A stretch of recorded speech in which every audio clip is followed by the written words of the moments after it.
Hi guys, today I'm here with Ashley from Stetts Model Management. It's an all-inclusive fit modeling agency, and today we're going to be finding out all the ins and outs of her company, and we're going to talk a lot about inclusivity and how the industry has changed and all that good stuff. So Ashley, do you want to introduce yourself and tell us how long you've been in New York for? Sure. So I'm Ashley Stetts, and I've been in New York for I guess 15 or 16 years now. You kind of lose count after a little while. I'm from Toronto originally, but yeah, I've been in New York a long time, so this is home. Amazing. And when did you start Stetts?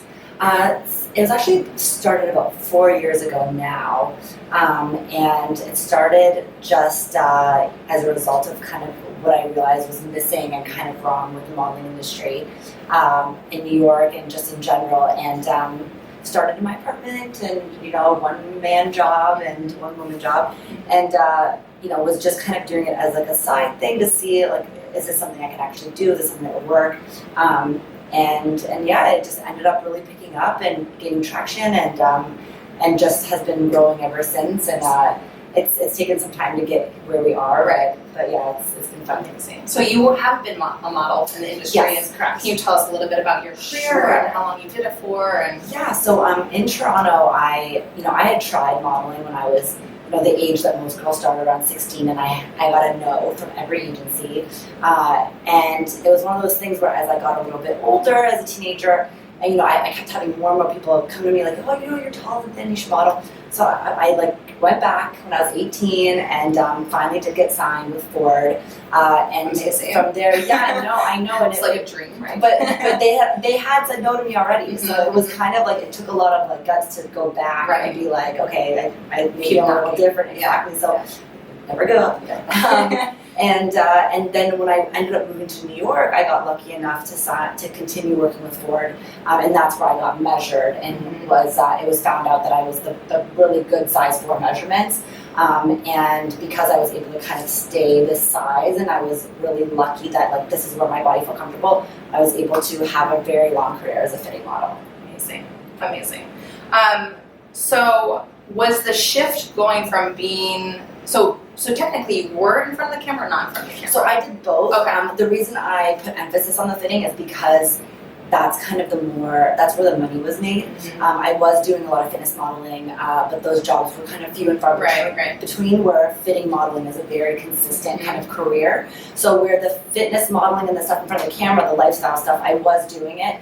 The fitting model really became a career. Right. Mm-hmm. So was the shift going from being in front of the camera to being behind the camera with your own company, was that shift challenging to you? Or honestly, it's so funny. I feel like I always had a bit of a knack for it. Like my friends all being models, obviously, they would bring their books to me and I would rearrange their portfolios, and kind of I always had a really good eye for it. I think that I actually also brought in a few of my girlfriends to be models. It was my agency at the time, and they were signed as a result of that. And so it's like I think I always kind of had a way that I enjoyed this and finding girls and like a creative more eye, and so it was like a natural thing, and it's very fun. Right. Yeah. Amazing. Yeah. Can you explain what a fit model is? Yes. So it's funny because a fit model in the industry, in the fashion industry, is a model that tries on the clothes for designers. So it's kind of like a live mannequin.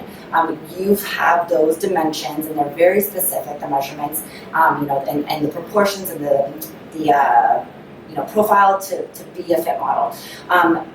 When we started the agency, it was just fit models, but it's also fitting models. But because we were calling it fit models, we had a lot of people coming to us for fitness models. Mm-hmm. So that's when we started the fitness modeling thing. But so fit model can be a fitting model or a fitness model, and that's where we kind of got our slogan, "We are fit," because we're doing both. Yeah. Amazing. So what kind of clients do you guys work with, and what kind of stuff do you usually book? So our clients, it's such a range, really. I mean, we get requests every day. We work with companies like Theory, in Michael Kors on the design side, even like smaller up-and-coming designers that like we end up getting to grow with them because they choose one of our models. And we've booked fitness campaigns with New Balance and Reebok and a lot of the big guys now. So yeah, our clients really range. That's amazing. Yeah. Great. So from when you went from being a model to now having your own company, how have you seen the industry change? Actually, it's been a huge change because I feel as though when I first started in the fitness world, all the fitness models look like me. So I was just one of many other Tall and skinny is what you mean. like tall, thin, Yeah, white. right. You know what Right. I mean? Like that was really, you know, there was very little diversity back when I started. And you know, it was either blonde or brunette or redhead, and like that was kind of it. And like every once in a while, there'd be like an Asian girl or an African American girl. Now the shift, you know, fast forward to today, I would find that most of the girls that are our busiest girls are curve model girls, and the girls that are different ethnicities, mixed ethnicity, you know, girls that have like a very distinct look. The girls that are tall, skinny, and Caucasian, it's definitely flipped. Like those girls are working the least; they're least requested. You know, all of our girls our fitness models are all athletic girls and fitness professionals. But clients are willing to overlook that if you have like if you're a curve model or if you have that special look. But that's really it. And if you're ethnic and curvy, so then it's like extra bonus. It's just that's really like the way that it's going, and I think it's amazing because you know that's they should be having a moment now of really including every look and every size and every shape, and it's nice to see that it's gone that direction. What direction do you see it going in? So from here, from today going forward. I definitely think it's so funny. It's like politics, you know. It's like you go so far one way, and like it always it always sways, you know. And I think that the pendulum, Yeah, not that I think it's going to go back to tall and skinny, but I do think that right now we're in a moment where they're really emphasizing this. But I think that soon it's going to be like, okay, well, you know, there still are like white, skinny, tall girls, or there still are just like middle size girls, like, you know, and it's going to probably just continue to broaden to really include everyone, where it's not going to be like we have to get like this sort of girl. Like it's going to be like, okay, we fulfilled that, we've represented that, like let's make sure we keep including everybody. So let's talk a little bit about Stetts and how you guys are all inclusive, right? That's part of what's on your website. That's kind of what you guys stand for. What does it mean to you to be all inclusive? Just like we discussed, I think that it's just really representing, just because those are the girls that are getting requested now, it's not like we're not signing, we close the door to everything else. We are really open-minded when it comes to the girls that we sign, and we're big on personality too. I mean, even if there's girls that come in that are like, I'm not sure, like if they have that personality and like we know that clients would love working with them, then we'll sign them and we'll give them a chance. You know, in terms of all inclusivity, it's like if you'll see from looking at our website, like we have everybody from size like 0s to size 3X of every like shade and every shape, and you know, girls that might not typically be like the typical model. Like we if we see something special in somebody, then we'll give it a shot. Amazing. So you said you have sizes 0 to 3X. Is that so everything in between? Everything in between. Interesting. Okay. So do you find the modeling industry, so me from an outsider, well, I'm a little bit on the inside because I do some modeling, I do some fit modeling, but I still feel like it's very segregated in terms of straight size and plus size, right? So like a lot of the small girls still get work, a lot of the big girls get work, but the people that are in between that don't really fall into a category aren't really being represented in the mainstream media. So do you find that to be true, being behind the scenes and knowing like a little bit more than what we see, you know, in a magazine or on a TV ad? So that's something that I do see changing a lot. I think you're right, and that there has been a lot of that in terms of like the high fashion goes for the thin, and then like, you know, but for fitting modeling, one of the most requested sizes is an 8. So that really seems to be like the average size that companies like to fit on. So we find that our size 8 models are working a ton. In terms of print work though, and being like, you know, for that kind of work, I think you're right that there is like our size like 8 girls, like 8 through 12, it is a very weird area right now, because those 12 girls aren't quite plus enough, and those 8 girls aren't quite thin enough, so there definitely is a bit of a gray area that we're finding, but like at the same time, you're finding companies like American Eagle, and you know, people are following suit with American Eagle and their campaigns, and we've had our girls shoot with them, and you're finding that they're doing more of those middle sizes, and we are getting requests. Like it's funny, clients will say in their notes to us like not too skinny, or you know, more of a size medium. So I'm finding that those requests are coming in, but you're absolutely right. It's like there is this area that's still little bit of a gray area. Yes. Yeah, because I find it really challenging to still get work, and I'm a size 8'10". Right. So it's like, I even, for instance, got booked one day for a job, and they booked me, sent me all the information. It was out in the Hamptons. It was going to be like on the beach. I was going to be in a bathing suit, and then they said, "We'll send you your sizes for wardrobe."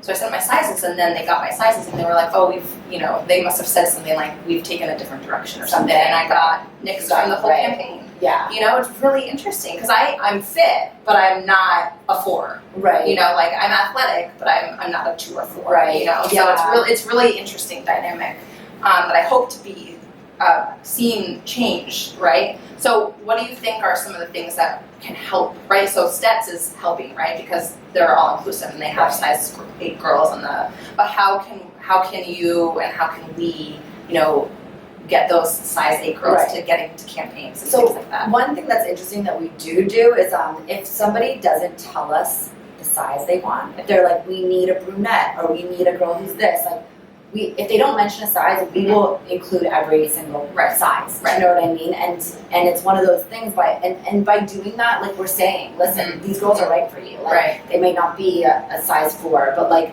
this girl's exactly what you need. She's gorgeous. You know what I mean? Right. And a lot of the times, like they will get seen and they will they go to the casting. It's just I think that's kind of the part. Like you have to really like not think like, oh, they probably want a size 4. You're like, you know what, we don't know what they want, so let's just send them like all the girls that are just beautiful and see what happens. Right. Yeah. Amazing. So actually, as you may or may not know, I came in to get measured. Okay.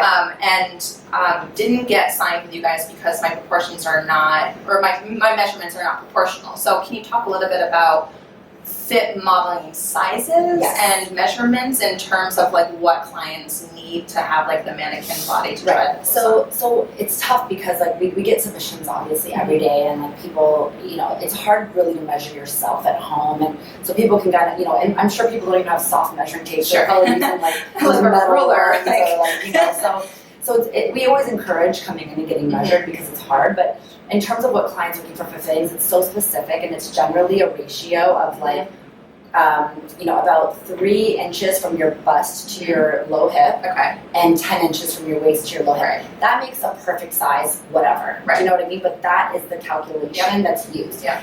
Within like a small like range, we can kind of work it out. But anybody who's like top heavy or super heavy or has a really tiny waist, it's just impossible. And it's just because they're looking for the average person, and they figure that from that average, then like exactly, it's easier to sway from side to side. Whereas if someone has a super tiny waist and how do they go backwards? It's just like things will just not fit people. So it's a tricky kind of thing, and it's also just difficult to stay the same size. Right. We'll get girls come in here who are amazing when we first sign them. 2 weeks later they come in again and they're different. And not just because I think as women too, like it's difficult to stay, especially if it's something that you've not been conscious of like through your adult life, and like you just as long as your clothes fit and like everything's fine. But that's been like a bit of a challenge, is finding girls who are not only the right measurements but are able to really stay consistent. Interesting. Yeah. Okay. So if there were women or girls watching this video right now and they want to become a fit model or even just a regular, lifestyle or fitness model in the industry, what are some of the things that they should be doing? How do they get it? How do they get seen by an agency? How would you suggest? Yeah, so pretty much I would say, if you want to get started and start taking some photos, that's always helpful. It's always easier for us to really make a judgment call based on how someone photographs. We take digitals in the office, and like we're able to get a sense from that. But there's so many, Instagram especially these days has made it so easy to like find photographers and reach out to them and just be like, hey, would you be interested in doing a test shoot or like a creative test or a test for trade? Like these are all things that you can ask. And just like get a photo shoot under your belt. And if you want to do print work, if you want to do fittings, then it's like, first of all, measure yourself. See how you're measuring, and then so you can submit via email. Like we take a look at every single submission, and if we think that you're like in the realm, then we'll bring you in. But I would say for print modeling, it's definitely a matter of just like getting a good shoot, like having something to like sell yourself to agencies, and like even girls that come in sometimes like if we're not sure, we'll be like, listen, go and get some photos done, and then we'll retake a look at you when you have some, and that will really help. So that's one way to be kind of to take the initiative. Right. Yeah. Right. So I have a blog that talks a lot about what it's like to be an in-betweener, and I'm trying to bridge the gap of kind of what we've talked about, of like bridging the gap between, you know, straight size and plus size.